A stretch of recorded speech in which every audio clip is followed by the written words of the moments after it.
Neville in the room. Neville's in the room, Neville's in the house. We're live. We've gone live. Bruce. Can people see me or not? Yes, Roger, we can. No, fine. We're just waiting on Tamer. Tamer won't be present, but Mel's coming back in. So We need to the room. is Peter coming in? Do we know? Cheryl, is Peter joining? No. And the team, Peter. Sorry, I was on mute. I don't know if he's attending or not. Yeah, he's just popped in. Oh, here he is. I am, but, but sometimes I work to cut out, I don't want to risk the land. Lovely. Morning, Peter.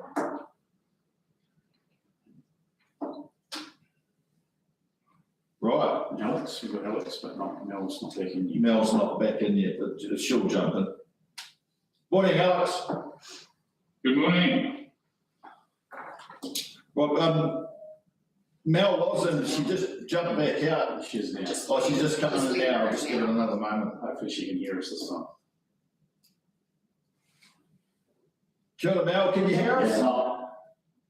Yep, I'm just reloading my computer, but I'm on my phone, so I can hear you now. I can see seconds messages. Lovely, lovely. Oh, well, good morning, everybody, and welcome to the inaugural live streaming meeting of Southern Waters Done Well. Koro Peter, would you like to do a karakia since you're our kaumātua? Yes, yeah, no worries. Me talk, I'll read something that's got a karakia. Kia ora te marina, kia whakapapaport numbers of the one, rahi ma, tātari te rangi.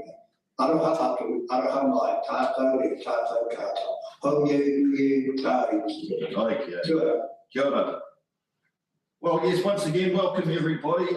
We'll just call for apologies. So far to date, I have one from Mayor Tamer. Mayor Ben, Neville's here in person. He said Ben might jump in at some point, so we'll just put a question mark there. And Debbie's not feeling too well. So, do we have any other apologies? Steve Hill? I need to be away by 10 minutes, so just as it goes, but later. Good as gold. Oh, well, do we need to move and accept those apologies? Would someone like to move those apologies? France, and seconded by Roger. Thank you. Right, we'll move on to item number 1 on our agendas, the confirmation of joint committee minutes from our last meeting held on the 30th of April. Is everybody happy with them and their true record of events? And if so, would someone like to move those minutes?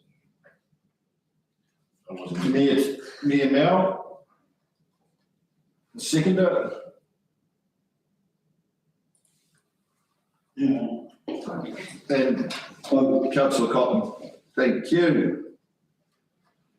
Right, we'll move on to item number 2, and we're going to have a bit of support here from Bruce and Fiona. They tend to speak to some of these papers, so we'll kick off item number 2, process for preparing the statement of expectations and draft statement of expectations.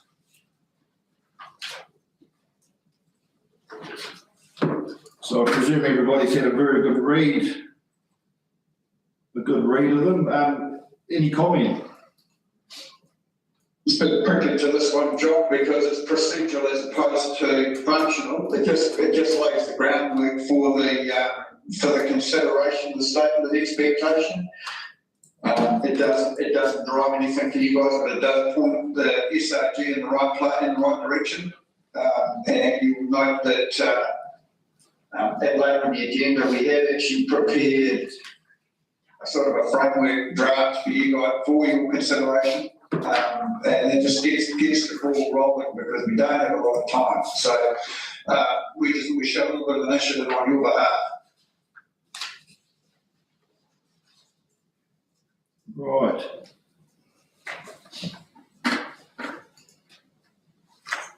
Any comments?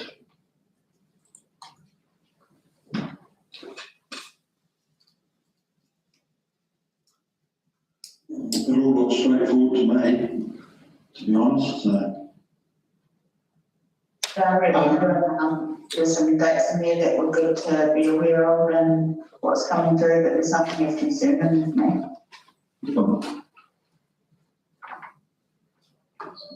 And then maybe, John, from a chief executive perspective, I'll just chime in on this one here. Of course, once the representative group, once we as an organisation collectively mature, then the SRG will be leading this body of work and then drafting it, and then obviously handing it across to the water entity.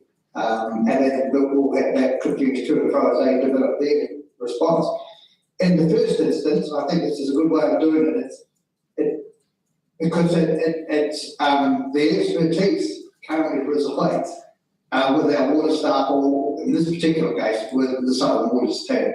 And so it's quite helpful, because I think from an SRG point of view, what you need to be conscious of is this is obviously your document, and you will need to maintain a close awareness and connection as it's developed. And equally, at some stage, you will also have to go back to your councils to bring them along on the journey, because you have been charged with this, not the councils. Mm-hmm. And so it's just something to be conscious of as we step off in this sort of new world that we're entering into.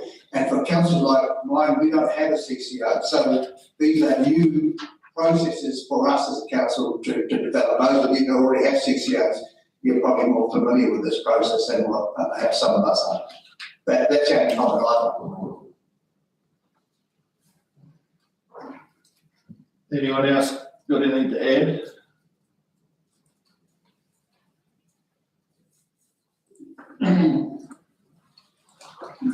Yeah, sorry. You're right, Councillor Cotton. Thank you. Just in context of doing this, number 2 on that document there on the page, it talks about delivering 3 water services. And I know further in the document it talks about raw water being imported water. Should we line that up at that point, or how do you feel about that? And the reason why I say this is, as you will probably know, I've got quite a rural water background, and a lot of the communities in our area talk about rural water being different to urban water, and that they like to see that different definition.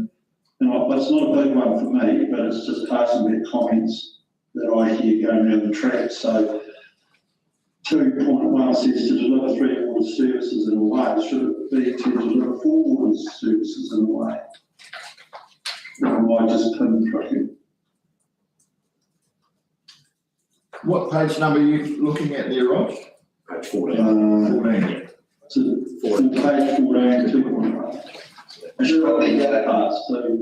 Yeah, well, she'll jump straight into the statement of Yeah, expectations. that's, I might be ahead of myself, am yeah, we're just dealing with item number 2, the process for preparing a statement of expectations.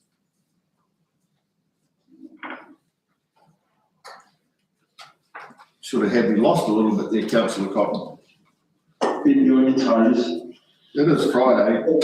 Yeah, this one is just a bit of a roadmap, Rog, about how sort of we see you guys potentially doing it, to get it under control of the timeframes required. The reason why the SOE is going to be quite important for us is because it is basically your instructions to us, team, in relation to how we put together our first water services plan and how it all works for you. So if we can have a broad agreement, then we know what direction of travel we're heading. And that's probably why we've taken the opportunity to also deliver a draft SOE, which we'll get to, right? Or framework SOE, Yeah. So the purpose of this at the moment is actually to review and approve the process here, and, you know, like, for me, it clearly establishes a clear framework for the expectations shareholders have, you know, so, for guiding its operations and objectives, so. There is a bit today, Mayor Chair, around sort of, like, these are a bit interrelated because we want to get this under control. We also want to talk about some of the other members that haven't arrived yet and how they may interact, because when you guys start considering the statement of expectations, obviously there's a bit of interrelationship and things we need to do today. So Yeah. to give it a horsepower, but that was that sort of conversation that I've had with you prior to, John. Yes, yeah. Okay, all right. Well, if there's no further conversation, would someone like to move that the stakeholders representing the group receives the process for preparing the statement of expectations and draft statement of expectations report? Yeah, I mean, Move with that idea. Yep. Councillor Neville.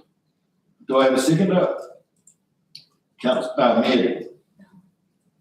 Mel? All those in favour, please say aye. Against? Carried.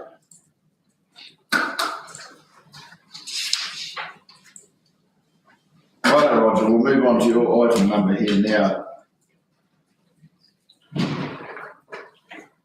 The draft statement of expectations for Southern Waters Limited. We might, with your consent, Chair, Fiona and I might just double team this one for you, because really we've put together a bit of a framework which we think will assist us, but acknowledging that this document is your instruction to us. So I fully support Rod, your comments in relation to how you guys need to fine tune it. But we're trying to promote a framework here for which you guys can work in so that we can start development of our strategy. So we'll point out what is important to us for you guys to consider. And then obviously you will have those things that are important to you that you'll want to consider and debate as well. So maybe if Fiona and I just sort of crumble through the document as promoted, and then we will probably be at that point leave it with you, Job, for your teams to then engage with, I would have thought. Lovely, thank you, Bruce. Okay, all right. So if we go to the draft statement of expectations, which starts on page 14, and there is a bit of a familiarity about this SOE because we've had the opportunity to talk to others that are a bit ahead of us, and it looks a bit like theirs, but it also is prescripted as well. So a lot of the things that turn up in here are prescripted by the Act as well. So the initial bits, from my perspective, and then I'll throw to Fiona, the initial bits, context and purpose, fully acknowledging the presence of rural water and how that has to be taken in context, are really important. And the way it's come together, you'll notice, discusses the things that we think are important to you without preempting it in relation to priority. So if you have a look at the document, context and purpose, we've stacked 2.1 to 2.5 in terms of the way in which we think it's important to you guys and it's important to us. So if Rod's just acknowledging if we substituted 3 waters for 4 waters, the importance we believe is that it needs to be, what we do needs to reflect the importance of water and to the health of our community,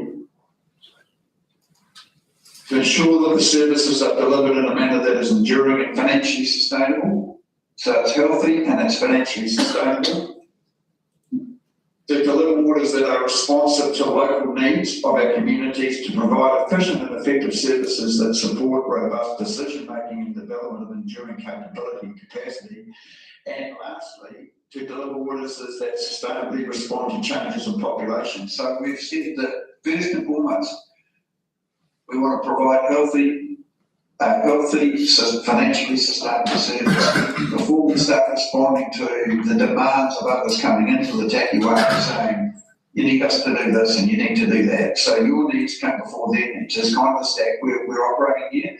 Now that's, you guys have really got to go away and talk about that, but that's the kind of way in which we've interpreted some of the discussions we've heard, okay? And it also gives us the capacity to consider our priorities that way, which we'll come to. So Fiona, that was our intent when we talked about this, wasn't it? Yeah, that's correct. Thanks, Bruce. I think the other important point to just keep in mind for this document as you're going through it is that it has a life of 10 years. So there is, when you're looking at what these expectations are, there's kind of two layers to it that you'll of course be thinking about. One is that, you know, what are those expectations that are going to support successful establishment of the organisation on day one? And then what are those longer term expectations that are going to guide the organisation over the next 10 years so that supports that ongoing successful operation of the company.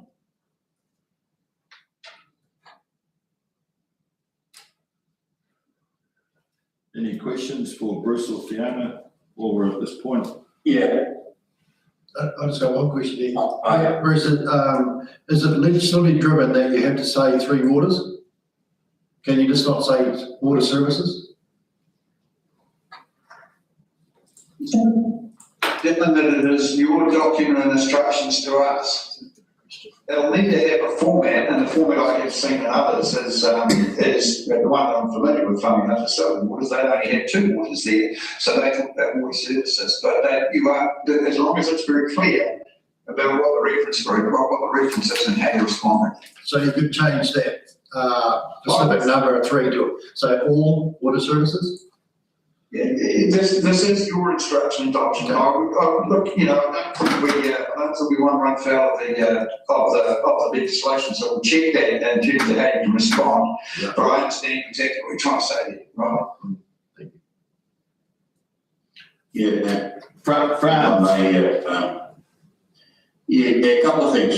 First of all, Fiona, you said 10 years this document is good for, but is there an opportunity that if and when things change, and we all know things can change overnight, that we can actually amend this document in a way, or basically once we've agreed to the final version, that's it, we're stuck with it for 10 years? I think there's an opportunity that you can, that can be a good inclusion in the document that would meet the needs of the shareholders if they wanted to have a review process included in that. Okay. The other thing is just for the sake of clarity, I would imagine that we can take this document and distribute it amongst our colleagues around the table, the elected members also for their input, and then get back to you on any changes that might be forthcoming or requested. Would that be a correct process, Bruce or Fiona? We have within the process an opportunity to 2 or 3 returns that we've raised. You say something. So obviously this will be we'd like to see it as a working document over the next couple of 3 meetings first, so that it's not a fait complete from the get-go. I am pretty sure that the process requires the approval of councils at the end, but you probably want to give them something that has been well worked over here rather than a working document at council, because I think at that point, and with the workload you guys have got ahead of you, you could just overload yourselves a little bit.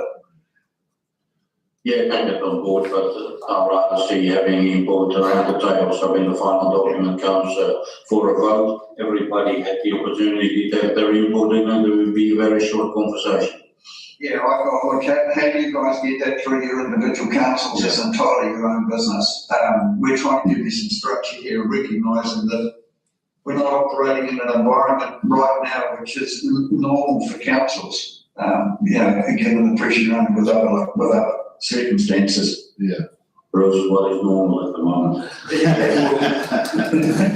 Yeah. And you're operating in the new normal now, Franz. Yeah. Just before I take you, Mel, just Jules and I are just talking here and it's, I'll let Jules speak to it, it might help. I suppose just in terms of the review period, looking at some information online, it looks like it's got a 3-year review period. While it's for a 10-year time span, it does get reviewed every 3 years. So I suppose it's a balance between certainty for the entity versus the opportunity to have another look at it and reset the direction. Yeah. I've have operated in many circumstances under what we call an SCI, statement of corporate intent, with other organisations. What normally happens is that if there's a preferential reset or something that needs to be socialised, it's done with the chair well beforehand anyway, so the company isn't blindsided in a 3-year cycle. But this is a relationship management issue. Provided the framework isn't disturbed significantly, then it's always an opportunity to talk and change around preferences. And where we might get some, you guys might get some comfort is when we talk about the expectations at the end and how we want you to think about those. Right. Because that's sort of kind of you telling us where you expect us to place preference, okay? And that changes obviously as councils change and as regions change. Thank you, Bruce. Mel. Thank you. Just a couple of things. First of all, on those time frames, like in our statements of expectations, we try and issue once a year, but I understand the need for a bit of consistency in that, so probably just making sure we are timing things in the future line up with any new council cycle, but that could look really different in the future anyway, so who knows. And I guess just around number 4C, about advance notice. And I don't know if we can put time frames in there, but it's probably just something for us to think on, because advance notice can mean 2 seconds, and I guess when you look at the next one, there's no surprises. Just, setting a clear expectation for the business, what we expect in that space, and that's a bit hard. We don't really know what we don't know at the moment, but probably just raising it to thinking at the moment. Thank you, Mel. Just on that, Mel, good communication is really important, because the business will be setting its strategic asset management plan and its asset management planning process, like you guys in your OTP, to respond to, our consultation is by and large with the community, and you guys, your consultation is community-wide, obviously. But some of those A&P projects, as you know, have a long trajectory. So the idea here is that those big projects will be heavily socialised beforehand, so that everyone's comfortable with them, so that we don't get 18 months of the planning and have someone say, no, we've got to reprioritise, or we've got a project you guys need to consider.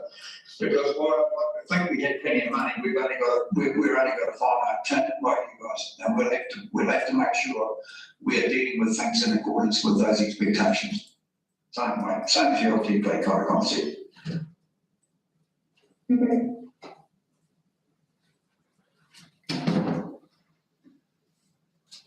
Okay, well, if we roll through, then maybe Chair through to, and you have a look at the sort of way this thing's built up. The bit where, when you get round to it, the bit that's important to us is in those enduring expectations. And this is kind of where, and you'll see that they're stacked, item 9, they're stacked up. Now, these are the things that we think you will want us to consider when we're making decisions. The bit we don't have is A, how you want them ranked, and B, what level of importance you want us to associate with them. So, for example, does customer and community trump affordability, or does it trump environmental stewardship? Now, this will create a little bit of discussion. Okay, because we will develop a decision-making criteria based on your expectations of these of these expectations. So that's probably why in the initial instance we stacked an item, what is it, an item 4, was it 4? No, sorry, 2, we stacked our conversation in item 2. We do want a bit of discussion over the next 2 to 3 sessions about this importance for us. So if you were going to have a conversation in your councils, it would be around what is important to you guys in relation to those outcomes. Okay? Yeah. Our view is it's likely that you will be looking to compliance, safety and resilience ahead of growth and the protection of the environment ahead of growth and others. But I don't want you to tell us that. I wouldn't want to tell you that. You need to sort of come back to us and have that conversation a little bit. And we'll then try and articulate it. Does that make any sense? Makes a lot of sense, I believe.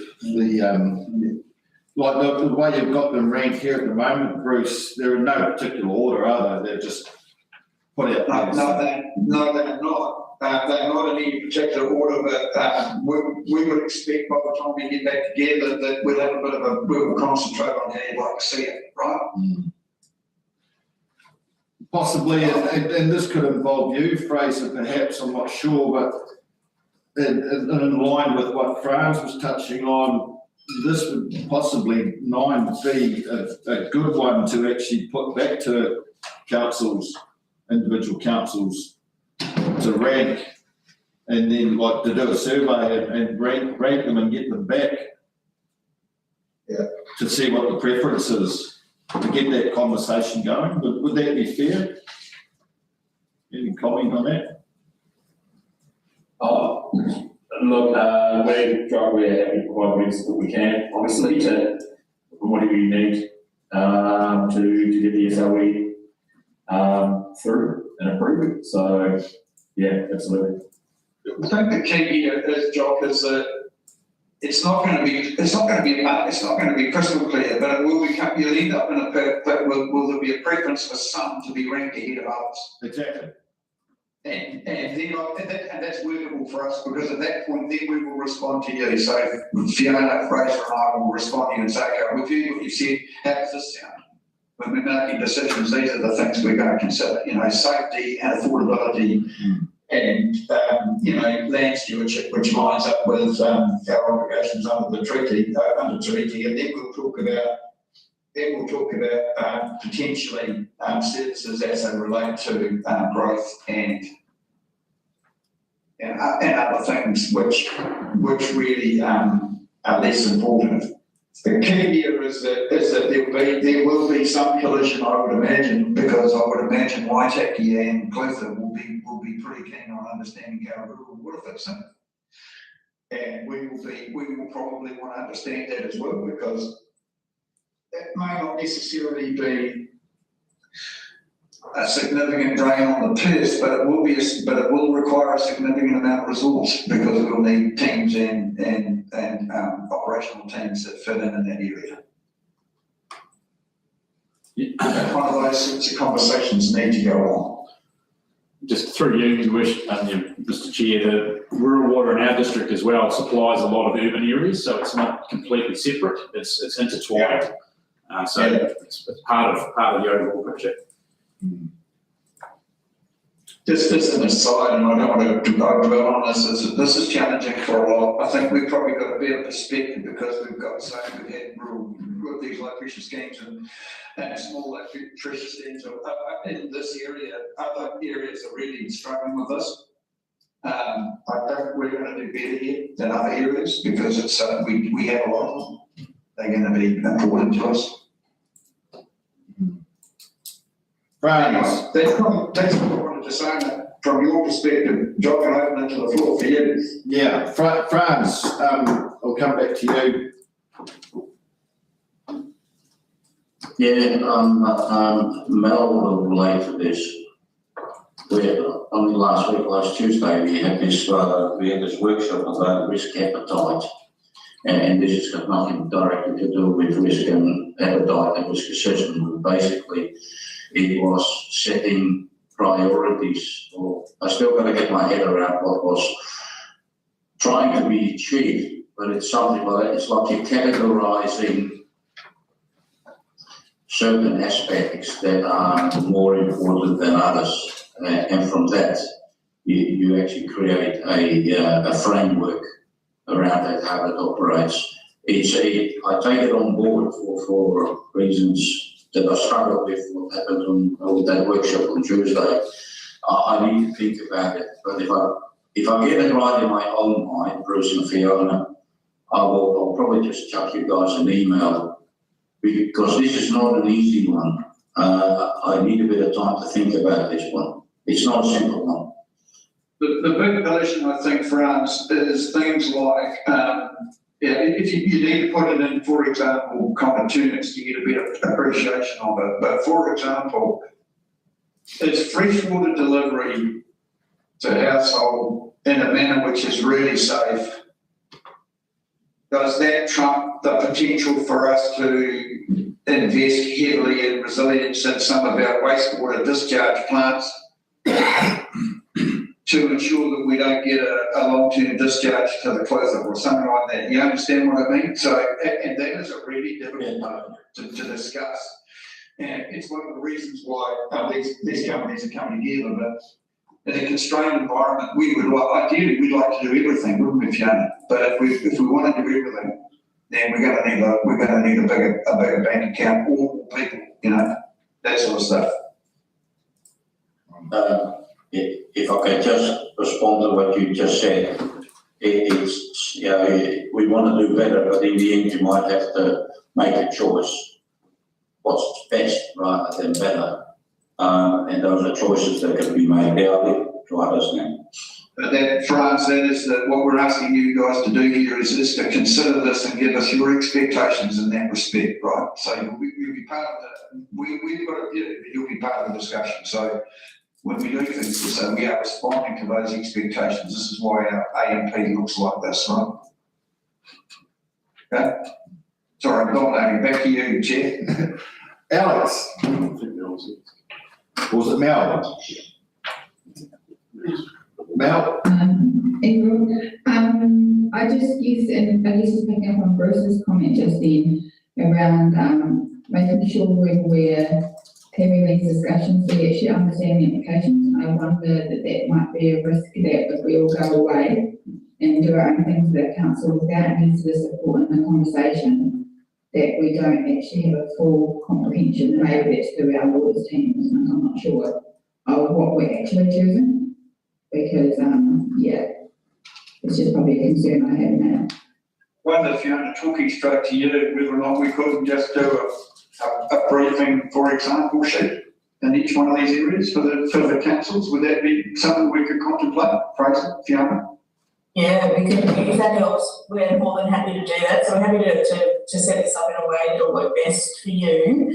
And I think to the other, there's a really good conversation to be having, and it is, I think, France, your comments have really hit the nail on the head about what this is really all about. I think, Mel, it is certainly a good discussion to have, and I think probably the only other thing I'd say about that is if we can frame those discussions around outcomes, so that if we're having those discussions based around outcomes, then that allows us to make good decisions about the inputs that are needed to achieve those outcomes. Lovely, thank you. Alex. So that sort of plays into what I was going to suggest, was that maybe we should be taking something offline. So Fiona Fraser, working with the chief executive, to think about what's the process to help councils through this, and so we get a consistent result back from the councils, or at least a consistent output.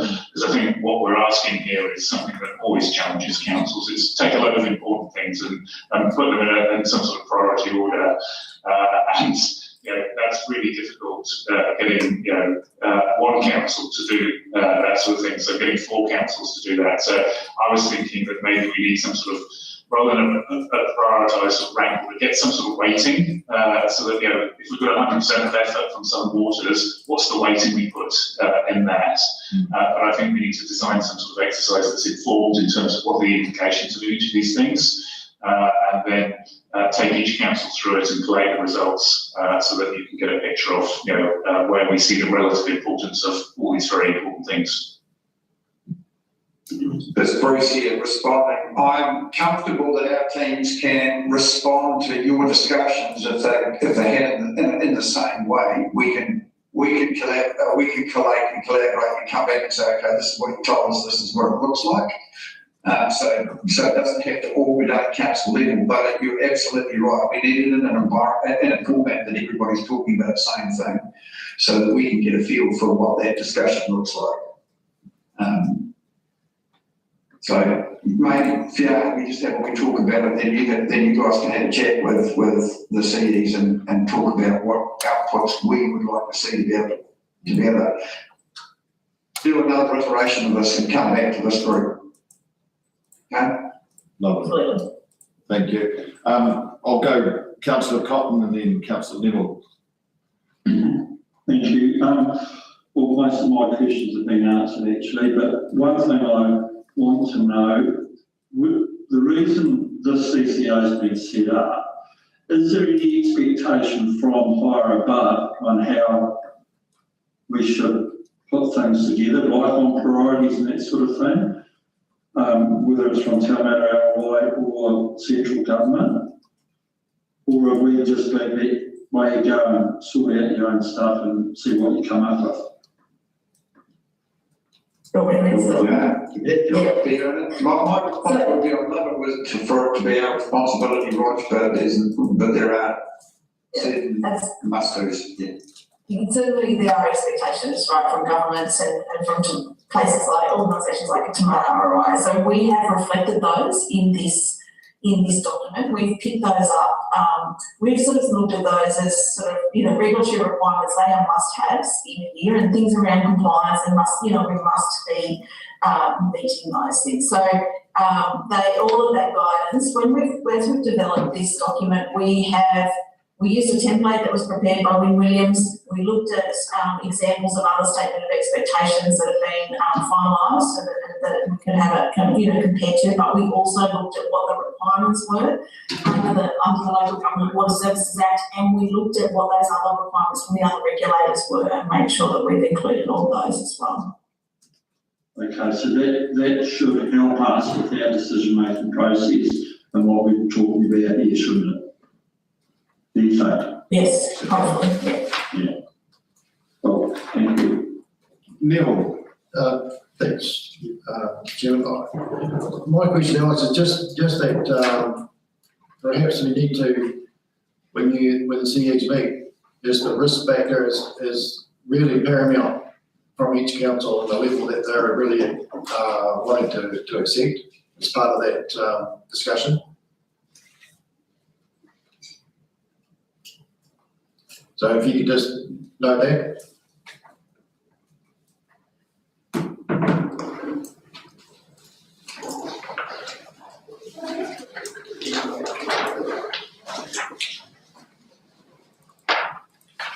Have we got any further conversation?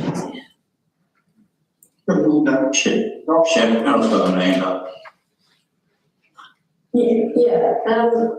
What's the expectation or what's the timeline that you would actually expect us to go back to our councils, get their response and then come back? When are you wanting this information? Well, at the moment, we're sort of talking the 2nd of July under our recommendations that the review draft statement of expectations would be brought back to us. So we've got a pretty short window.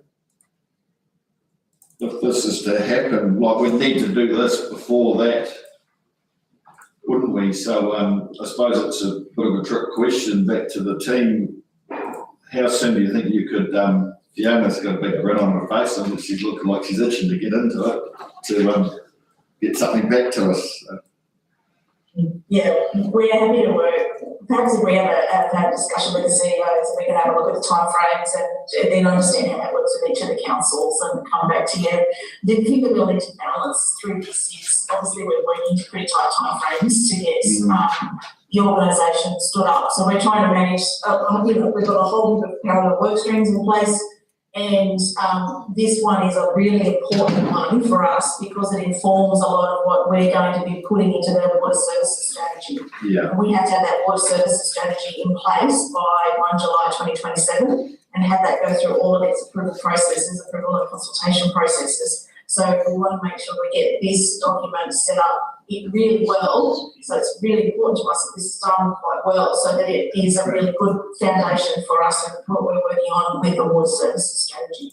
So maybe if we just take that one. Well, we do have the timeframes in the paper. 2nd of July was going to come back for the next version. I think that August was for the final version of it. And but what we'll do is just to have a look at what that looks like in between those timeframes so that we can get the feedback and input that we need to it. What we're pointing to here is we're pointing to this sooner rather than later, recognising that there is also quite a bit of work going on the asset as well by our advisors. So that needs to blend itself in together so that we actually will come back with a strong program. A program that responds to A, the condition of the asset, and B, your expectations. So we'd like to have that.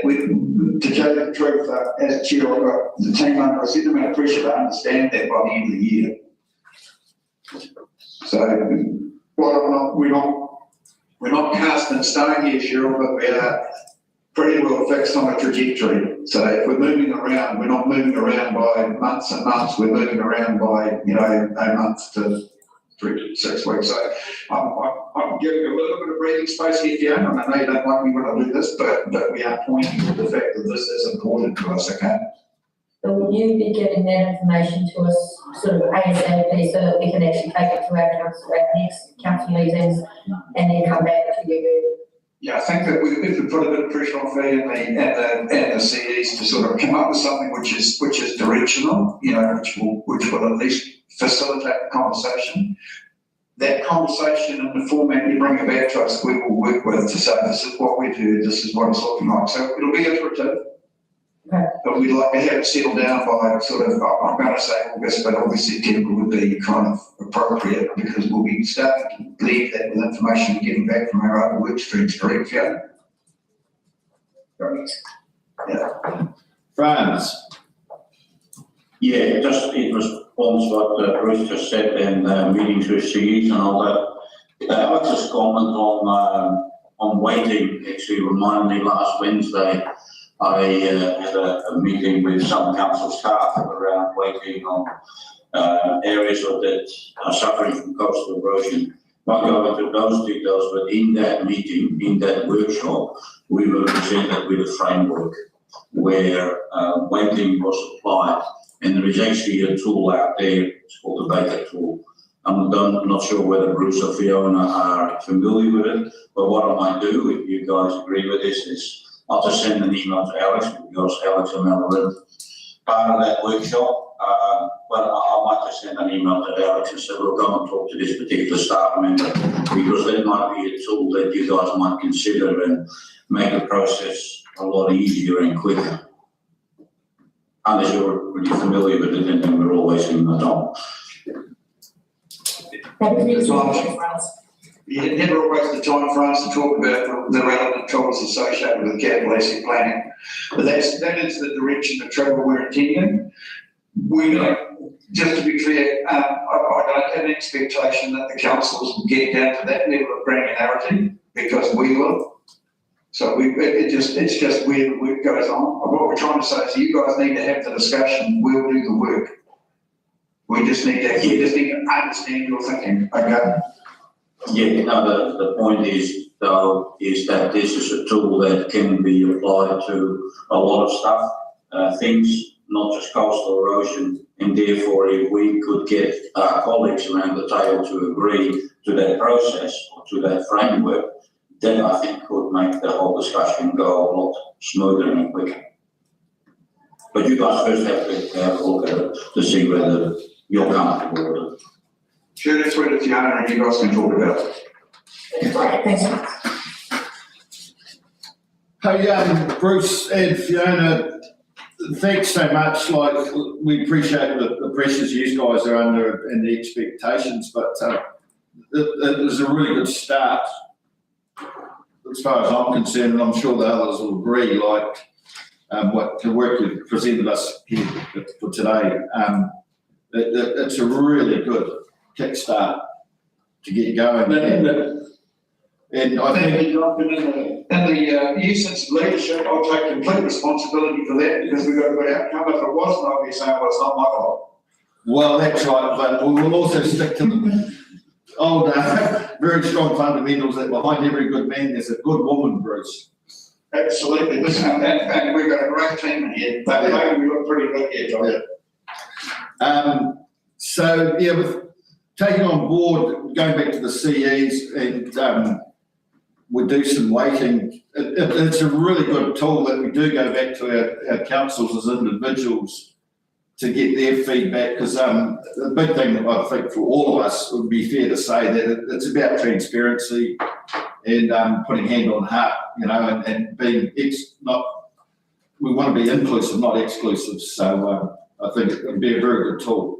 And the way Alex brought out there about the weighting is possibly a very good way to view it. So, so if no further comment, would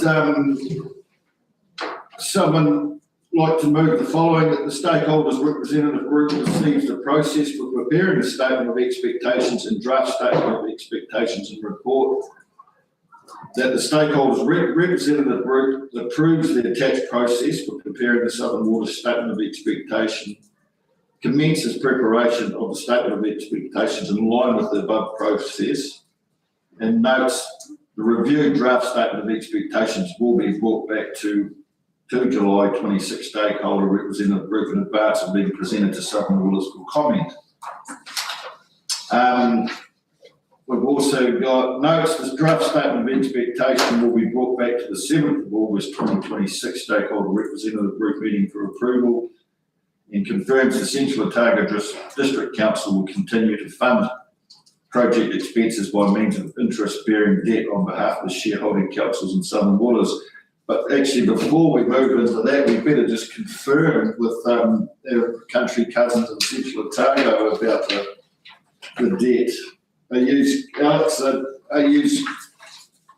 Alex and Peter just touching on that about the debt. Are you still comfortable, like providing us with a koha? Well, we have set up the process to fund the transition and implementation of Southern Waters until Southern Waters is, I guess, legally constituted and able to take on debt of their own from the LGFA.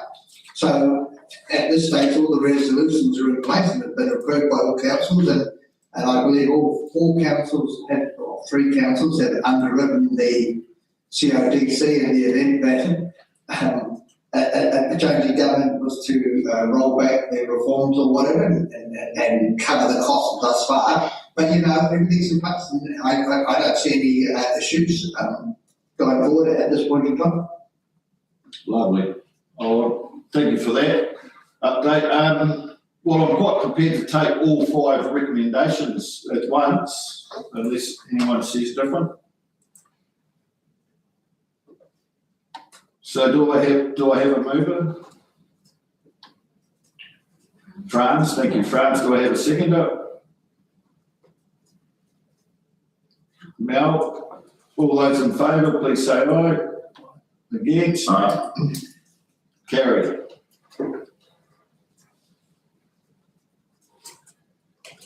Right, appointment of Southern Waters Directors, item number 3.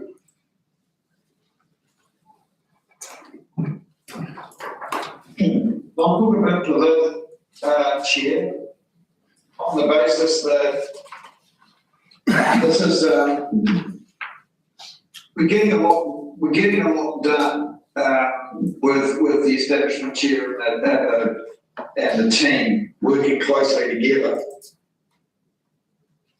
But I have seen a bit of a risk developing in organisations where the chair and the program director CE get away from an incoming board.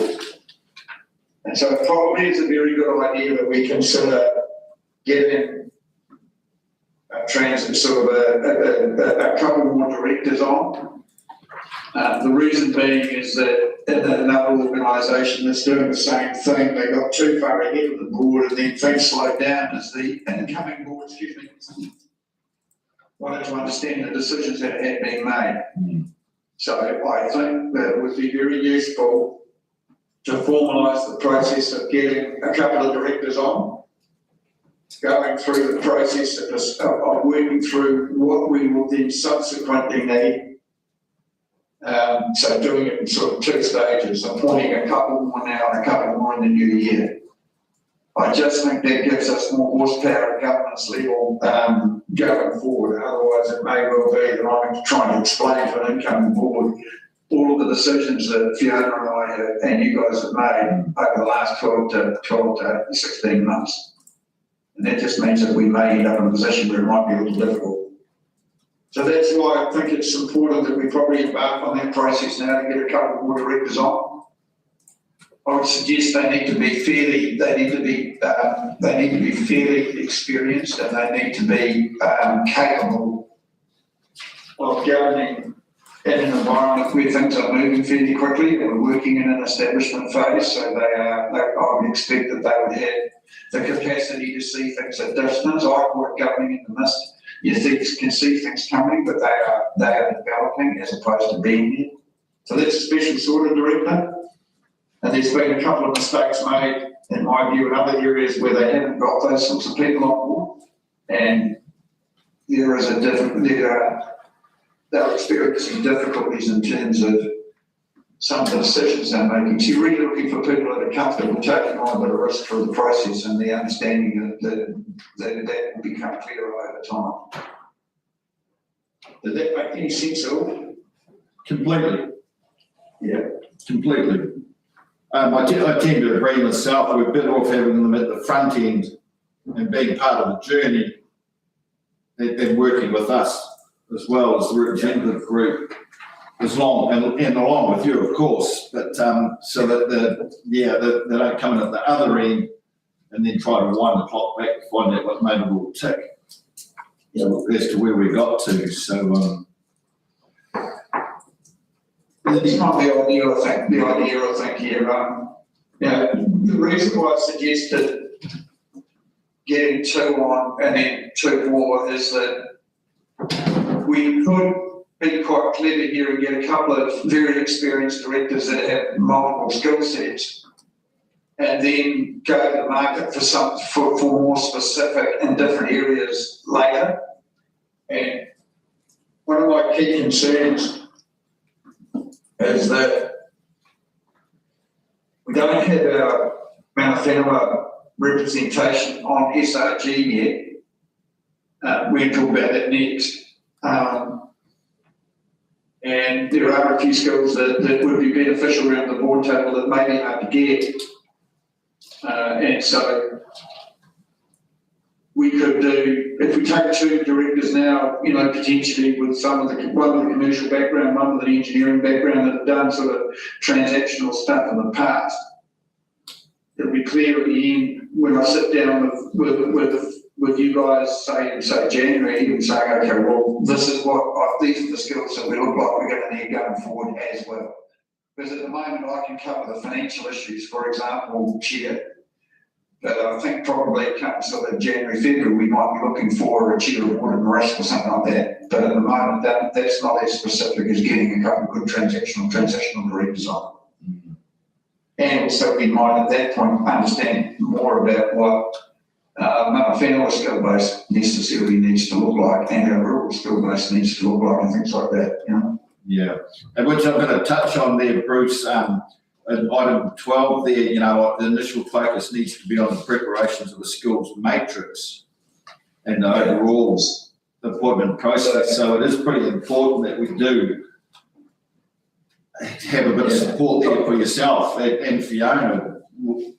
It highlights the importance of it, but with the appointment of the two directors, do we also, when we go out to market, with the mix of rural and urban, I know what you're saying about like some technical stuff, but do we also need those people to have a flavour around what rural and urban looks like? I see Francis has got his hand up there. Francis. Yeah, look, I'm not gonna set anybody here, but this is, to establish a selection, and by the way, 100% agree, totally support this, what you're saying, Bruce. A selection panel composed of the mayors, and I wouldn't have any problem with that just being mayors, but I just wonder why just mayors, because with everything that's going on, I'm really concerned that my mayor is going to burn herself out shortly. So why are we only selecting mayors for this panel? Well, I don't think it is actually just stating mayors. I think it's a discussion document that Bruce and Fiona have presented in front of us. So yeah, it's all part of the process, up for debate and discussion. Yeah. Look, we just pop that down, but the reality of it is that my view would be is that as long as each of the geographic areas is represented, would be my view for us, and I'm pretty keen to get in the next paper a placeholder, at least a placeholder of unavailable represented in that conversation as well. But how you guys go about selecting that, as long as I'm part of that project, part of the selection panel, how we put it together is going to be important. Just in terms of the skills matrix and the process, I have taken the liberty to talk to Louise Green, Chair, and she has delivered me a document the day before yesterday that I would like to forward to you in relation to the process and the skills matrix.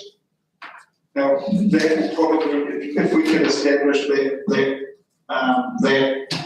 selection panel would be the first item of business for that selection panel to consider that, I would imagine. Right. Straight off the bat. So I'm doing a couple of bits of work at once here. So I've sort of got to get a little bit to say, here's a start of 10 in terms of the skills matrix. But she is also indicating a time frame for selection, and she's suggesting two processes, one where we start almost immediately and one where we start in August. If we start immediately, we'll probably have an appointment, the appointment with these two directors in August. If we start in August, we won't have them until October. My view would be is we probably want to get that selection group together and start that work program earlier rather than later. On that note then, would it be quite appropriate if you forwarded that to our CEs, Bruce, and the mayors and the councillors can have that conversation? And yeah, I'm with you there, entirely with what Louise is saying, and get it going. Yeah, we talk, it's blended a skills matrix that both Fiona and I have had input into it with Louise, because she's also got experience recruiting other boards, obviously, in this area. So I'm sort of pointing at a specific sort of person, given my experience with other boards. So that'll all come clear. But what I'll do is I'll file this through to Fraser and Fiona, and you guys can get it out to the teams to contemplate. It's really probably the deal here, I think, Chair, is to establish a time frame for you guys to agree on that composition and process for selecting that panel. Yeah. Now, she's suggesting that we get moving on the 8th of June. You know, it can be in June, but we need to be moving in June. How's that sound? Yeah, sounds good. Mel. Just probably echoing what Franz was saying, I think timeframe wise, it's probably good to be able to have that ability to sort of choose who the best person for that is. But I also wonder a little bit around, you know, whichever board person you're looking for, whether there's a different composition and different skill set for different conversations. Like, I do feel like Whenua representative probably has a man thing that we probably need to make sure we're protecting. Where I think other board members, I think we can bring different skill sets in. So I'm just thinking, like, is there an ability through that for it to be, like you mentioned, Bruce, each council being represented at the table, and we work on who we think the best person to do that is for each independent position. I would suggest, and that's a good idea, Mel, I would suggest that the food for these first two, we can establish a panel for these first two. And then you may well want to reconfigure that, because I think the mana whenua skill base we're looking for on the board will come next. Because we've got a bit of work, I'm acutely aware of protocol here. We're gonna ask for a couple of placeholders here, but whether or not we actually use those placeholders to select a board member, that may not be appropriate. It would be better that we've got them sitting and understanding what's going on and then being aware of what's coming next in that aspect, right? Sorry, but, That's right, yeah. Fran. Enjoy the work going into Mel, through the CEs around getting this panel still up anyway. How's that sound? Perfect, thank you guys.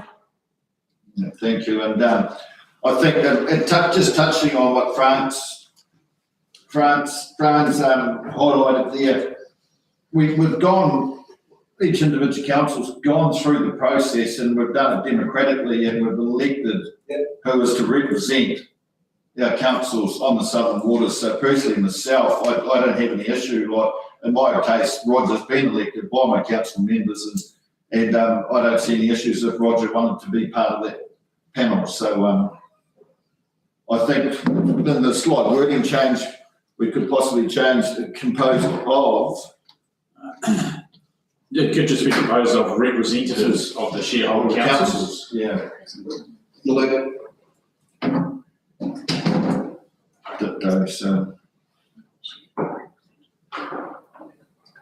Or representatives nominated by the shareholder councils. That way it could be the mayor or another councillor or the chief executive if that was a workload issue.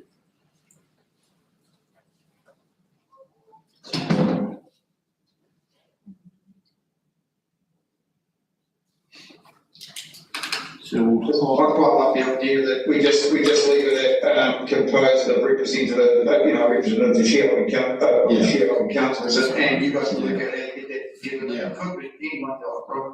Yeah. And what's your timeline there to establish that panel again, Bruce? Exactly. So as soon as possible, if we're going to go with the June 8th kickoff, so which we won't, but we want to be close enough to that as possible. So if we could get it done in the next couple of 3 weeks, Chair, that would be great. Do we need to be adding them under our recommendations then, or will we address this? Why don't we aim to have the panel stood up by the next SRG, which is 2nd July? Everybody happy with that? Everybody happy with that?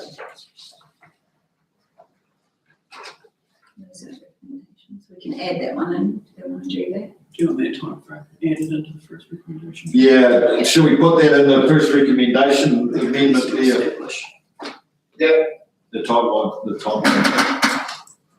just read that out. Yeah, we'll just give Ange a moment to It's 8th of July, wasn't it? amend that, and we'll reread it to you.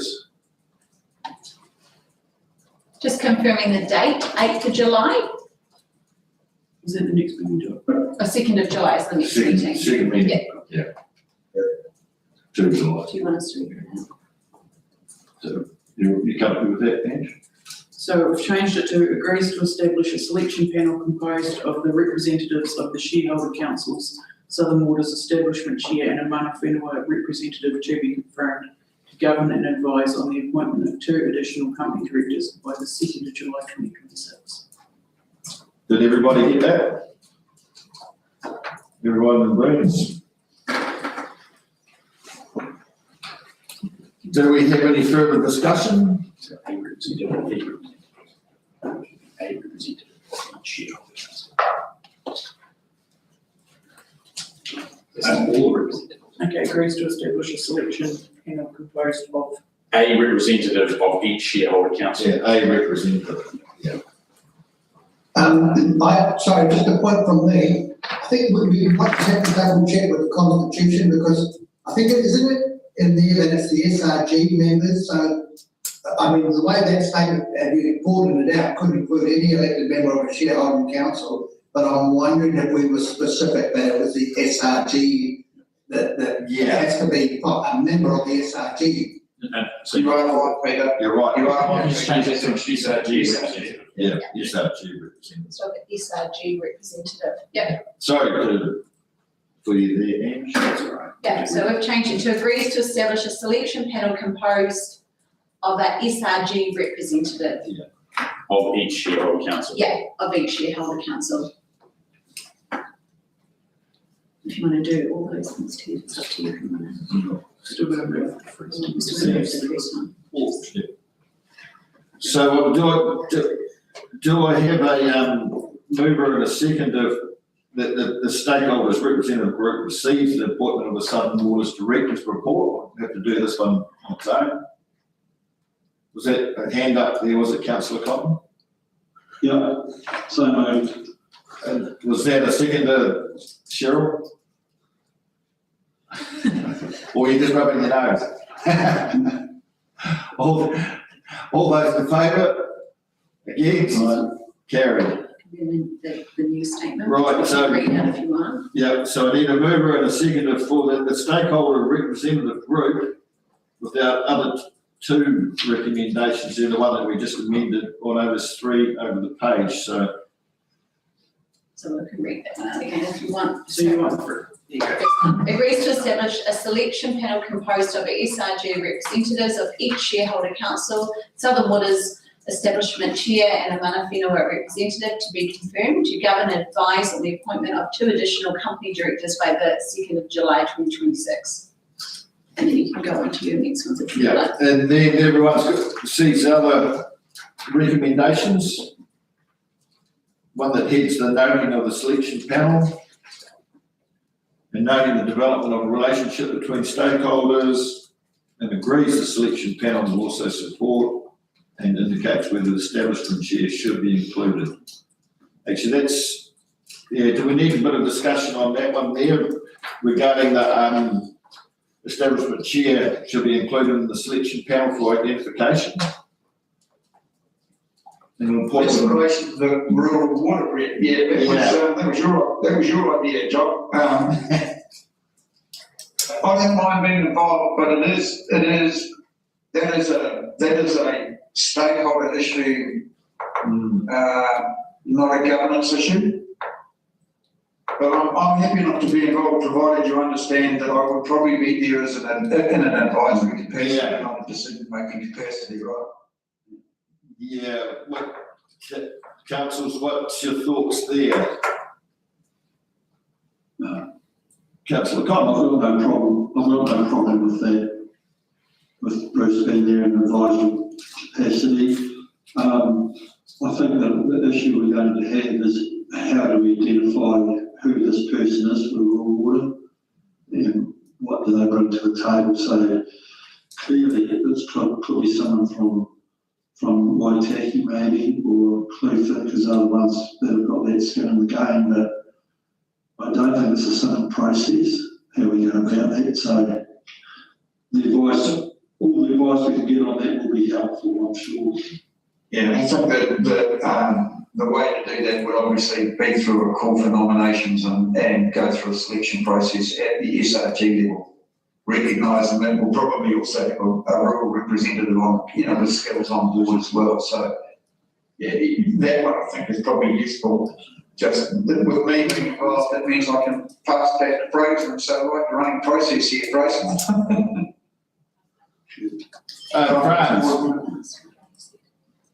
Look, I don't know whether Bruce is there as part of panel or as an advisory.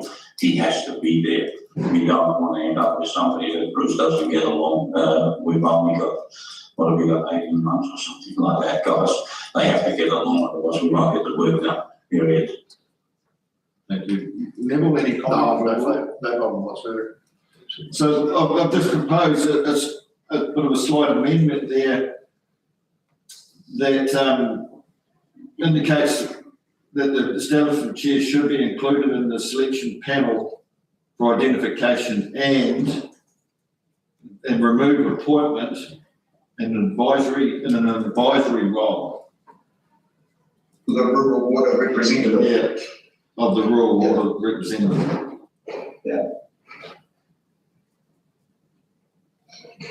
So actually, should we be asking if we move that amendment to the recommendation? Or are we just all happy with that? I think you can leave it as part of the top recommendations.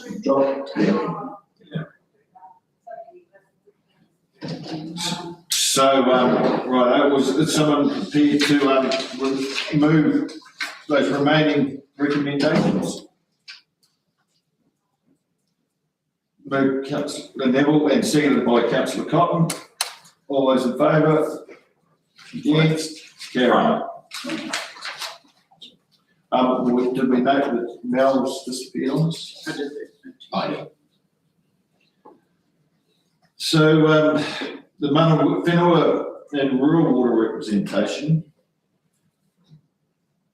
What's more than the mana This whenua? one as well, because this is an issue, a sensitive issue. The rural water representative, I think we've covered in the previous paper as to how we're going to go about sorting that out.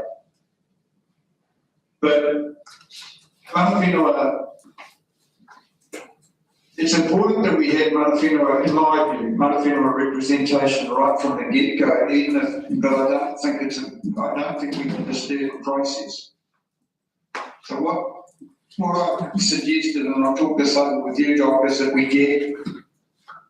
approach Ngāi Taupui mana whenua and ask for a couple of placeholders, a couple of people that would be prepared to be part of the SRG pending the formalisation of their selection process. Now, that is a sensitive issue, and I'm aware that it'll have to be approached delicately, but I do think that having them there for the process of establishing the SOE and also moving through the process of selecting directors is really important. And I'm going to defer a little bit to you on this, to you, Pete, on this, and you, John, on this, because you've both got Tanga Whenua roots, and I just think that this is, if we didn't do it that way, it would be dangerous for us to promote an SOE without that level of consultation. So, back to you, Chair. I'll let the kaumātua go first, Peter. Look, I think you're right. Of course, this is a changing landscape politically and the legislation, but this has been intimated will come to the House sometime, which might have an impact on members of SRGs up and down the country. But until that happens, I think we're still governed by the existing legislation and all those sorts of things. Look, we, in our discussions with Kaitahu, just on a range of things, and we work in some things through council, it's quite clear, and they've made it very clear to us that they want to be active participants when it comes to the rivers, the hours, and that sort of stuff. And of course, that case is going through the High Court right now. I think, whilst we can, I think it would be prudent to go down this path with good intentions anyway at this current point. The legislation might require changing, but right now this opportunity is open to the SRG to enable this precedent. So my advice as the Chief Executive would be we should. And speaking to that, Peter, irrespective of the legislation, the presence on the SRG and the skills required at governance level, in my view, is an absolute necessity for this company, given that we have two very sensitive rivers that we engage with from not only a freshwater perspective, but also a discharge perspective. If we don't get conversations in the tent, then there'll be some big bombs thrown outside it, and it'll slow down all of our reconsenting issues. So it's better to be talking and considering. And on a personal basis, Peter, I think any changes to legislation will be rolled back again, because I think younger people in New Zealand now understand the importance of engagement and the importance of treaty, right? Just sitting in a little bit of a swing to the right at the moment, which may not necessarily be sustained. Well, my comment to that, to the discussion so far is that, it's evolving all the time. Everything's evolving at the moment. There's a lot of people under pressure in all areas, but I think, once again, not being inclusive, we're being exclusive. We're going to be inclusive and at least reach out to them and to make the offer. And I appreciate that they're under the pump too, but it's going to be a time thing. So at least reach out to them and have that offer there, and they'll either accept or they won't. So, but it's to give a choice. We're giving them the opportunity. So for myself, I don't have any issues with it. I just note, though, under the recommendations, the number 4 there, B, it's possibly we need to change it again to SRG reps and take out the mayors. Just Daniel, what's Mel's point? Sure. Yeah. I just wonder, John, whether or not we might write that second recommendation out, because we've effectively already done that. Yeah, I'm thinking that too. But we do, the first, we need to resolve that we want to make that invitation through the chair of the SRG. Right, it is the chair of the SRG too, not the chair of the company, right? The SRG. Can I also suggest that we reflect on whether or not we write to, who are we writing to? Are we actually writing to, so I can at the highest level, because that may not necessarily be the right place to do that. Someone tell me, are we doing that at the right place? Can I jump in there? I think that is the right place to go, because I think what we need to do is for Naitahu to sort out between the Runanga, the various parts of the Runanga, who is the right representatives. We don't want to be getting in that space of choosing between different parts of the Runanga. So I think that is the right level to go in at. And I would be writing to the Katakari, but also I think Gabriel is probably their advisor on this, so maybe copy her into that to get a steer or get them to manage that process of who from the different parties of Runanga are going to be the people nominated for this. The key here is to ensure that they understand that we want some representation from the get-go, but we don't want to interfere with the process to get representation in there, right? We'll let them work through their chain of command to resolve that and come back to us. Yeah. Okay. Strike out the middle one completely. So, have we got any more consultation on item number 4? If not, I will ask for a mover and a seconder that the stakeholder representative group receives the mana whenua and rural water. Well, we're going to take out the rural representation report. Representative part. So, is anyone prepared to move that the stakeholders representative group receives the mana whenua report? Neville, do I have a seconder? Roger, all those in favour? Against? Carried. Do I have a mover that the stakeholders representative group agrees that SRG chair write to the Turanga o Naitahu and seek guidance on the appointment of 2 representatives and placeholder representatives to the stakeholders representative group? Moved Franz. Seconded Roger. All those in favour? Against? Carried.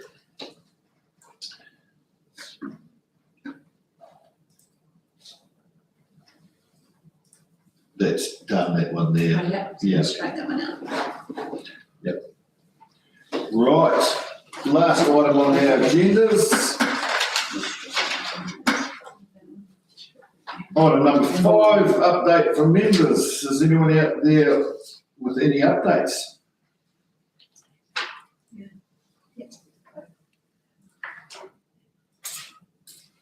Nothing from Gore, Neville?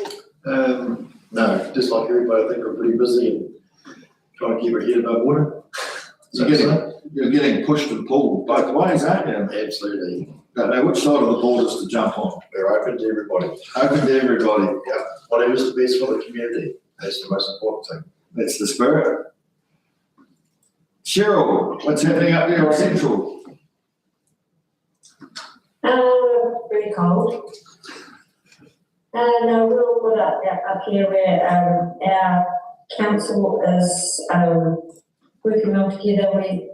We're, I think they're all pretty on board with what's going on with the SRG and, so, yeah. Very cool. And you're looking after our Australian friend up there in what, Frozen Central? Is she all right? Billabong Frozen at the moment? Who's that? Yeah. Oh, yeah. It's lovely, isn't it? Lovely place. It is a really, the whole area is really lovely, but yes, it is a bit chilly. Yeah, that's it, yeah. We'll just come early this year. Lovely. I'll go to France before I go to Bruce. I'll work around that way. France, everyone all good in the mighty Waitaki? No updates? No, just, I don't know whether this is an omen or not, but I'm sitting in the brand new ORC building in a little conference room that's called Waihima. And considering I am the Waihima Ward Councillor, I'm just going to take this as an omen, I think. Yeah. I think the decoration can be improved a bit, but that's fine. No, we're all very, very busy with several things, of course, with particularly the Head Start all around us. And I do believe there is a bit of nervousness around the Waitaki Council in terms of what's going to happen with this Head Start and local government reform. I sort of get a feeling of being the meat in the sandwich, but does anybody actually want to meet? So, yeah, there's all those things to consider. We have just had a significant base rise, which made the papers in your full scene, and we are still copying basically the vibrations coming through that. But we keep our head up and keep working and slogging along. So that's it from me. Lovely. Bruce, you get your hand up there. So, just very quickly from me, Chair, in relation to, we are doing a little bit of work, just having a look at the SRG nomination boundaries for SRG members, just alluding to a little bit of work that Fiona and Fraser are doing to come back to ensure that irrespective of what happens in the local body reforms, that the Southern Waters representatives will be selected from where the assets are located. And that'll probably come through next SRG meeting, correct, Fiona? Right? Okay. Great, thank you for that. I did have a note here just to discuss that. Roger, anything to report on behalf of the Collective District around the Southern Waters done well, SRG group? Any noise? Any noise? No, I think it's all going on quite good with us. I'm intrigued with France's comment around, you're getting a lot of fat in the paper for your rates rise, and we've had a similar one, and we're not getting so much crap, so my boggles a little bit there. Other than that, like every council, there's a lot going on, there's a lot to take in and work on, but we're taking within our stride. I think we've got quite a cohesive council, so we're working away quite nicely at that.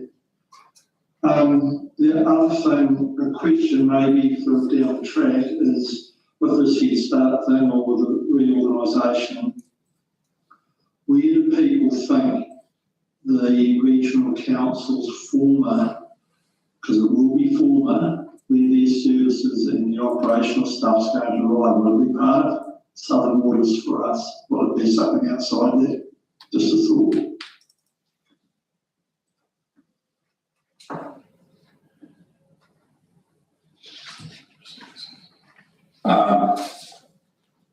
Roger, if I may, I, together with one of my colleagues, around the table, went to the Waimeti public consultation, and water service deliveries were actually brought up by a question of a member of the public to the mayor, and was asked, well, what's going to happen with that?